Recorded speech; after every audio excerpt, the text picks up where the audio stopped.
out of time. The third thing I wanted to share is how to build power. You want into power by encounter. You sustain power by hunger. That's the move of the Spirit.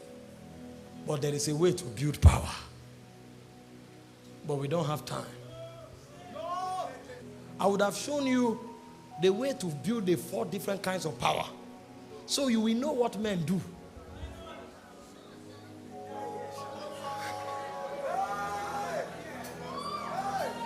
Please stay calm. Stay calm. I have 10 more minutes. If you live with this instruction, I'm okay. If you live with this instruction and you practice it, I'm okay. But just to mention the 4 Greek words for power that all of you know and quote. How do you build it? Exousia is a positional power. Now, these are the most vital things men should know in order to win and to rule in their generation. Exousia is a function of position with Christ, and you attain that position by new birth. So every time your revelation of Jesus increases, you grow in exousia. Exousia is not work-based, it's a revelation-based. So when a man grows in his revelation of Jesus, he grows naturally in authority. Exousia. Dunamis is a function of engagement. He said God is able to do exceeding abundantly above all you can ask or think. Ephesians 3:20. According to the power at work on your inside. So it is the working and the engagement of dunamis that produces results.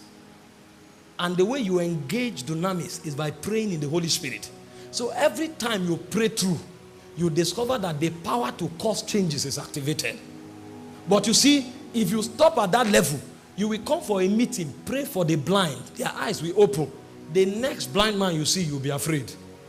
The reason is because you generated enough power to cause that change, but you don't live there.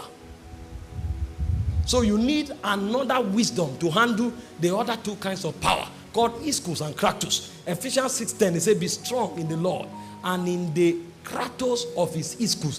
The way to build kratos and ischus is to be strong. So those ones are not momentary, they are continuous. So while you build dunamis by praying through, you build kratos by praying consistently. So a man can pray for 10 hours and generate dunamis. But if he wants to generate kratos, he may need to pray for 5 years. He may need to pray for 4 years. And when he has built kratos, he is strong already in the Lord. He doesn't need to prepare to do things. He has become a prepared man. Because there is a bank of energy in his spirit man.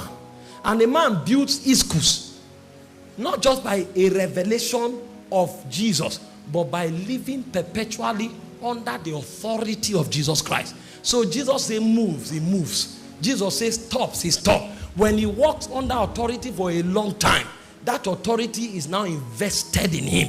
He becomes the embodiment of that authority. That's the man that has ischus. So ischus is superior to exousia, and kratos is superior to dunamis, because you generate dunamis for momentary purpose, but you generate kratos for daily living. You generate exousia for momentary purpose, but you generate ischus for daily living. Ischus and kratos are stamina. This is how men win. So they wake up in the morning, they say, it's done. Somebody shared a testimony. A witch struck him, and then he went into coma.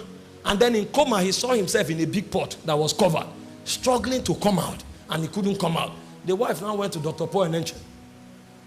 And when he narrated the story that the husband has been in coma, they are trying everything, it's not working.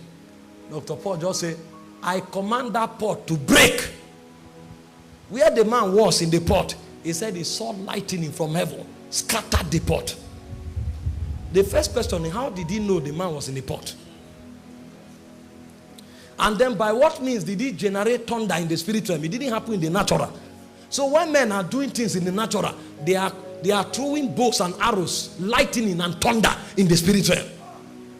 And the pot shattered, and instantly the man came out of coma. And the man came to narrate the story. How that the thunder struck. Dr. Paul didn't go to pray and prepare for a meeting. There was enough kratos. So if he speaks, he resonates in the demonic realm. This is how we build power. So when God begins to trouble you to pray in tongues every day for 1 hour, he is taking you somewhere. The name of that place is called Kratos. When you get there, that's when you will mount up in the energies of God. But many Christians, they don't know. That's why I began by telling you, Christianity must be practiced. It says strong meat belongs to them who are of full age, who by reason of use have exercised their senses to discern good and evil. It must be practiced.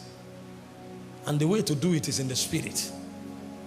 Yahweh. Hey, hey, hey, Yahweh.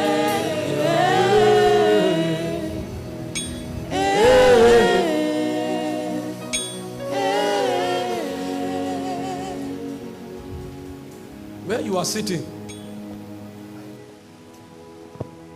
just tell the Lord now. Some of you, you need encounter. Some of you, you need hunger. And some of you, you need consistency to build power. I assure you, if we go through this congregation, your manifestation is hinging on one of these three things. Most of you have never had any tangible encounter, so you don't believe the spirit things. You don't believe in spiritual things. Some of you, your hunger for God died many years ago. So even the things you knew and handled, you have lost them. And some of you, even though God is talking to you, there's no stamina, there's no energy to bring forth. If these three things can be actualized, from among us here, generous, I mean generous, we rise for this generation. I don't know which is what you need, but ask the Lord now. I want to pray for in the next 5 minutes. Ask the Lord. If it's an encounter you need, you will have one. If it is stamina, you will have it. If it is hunger, you will have it. I release the sound of the heaven, the sound of creation. Shine,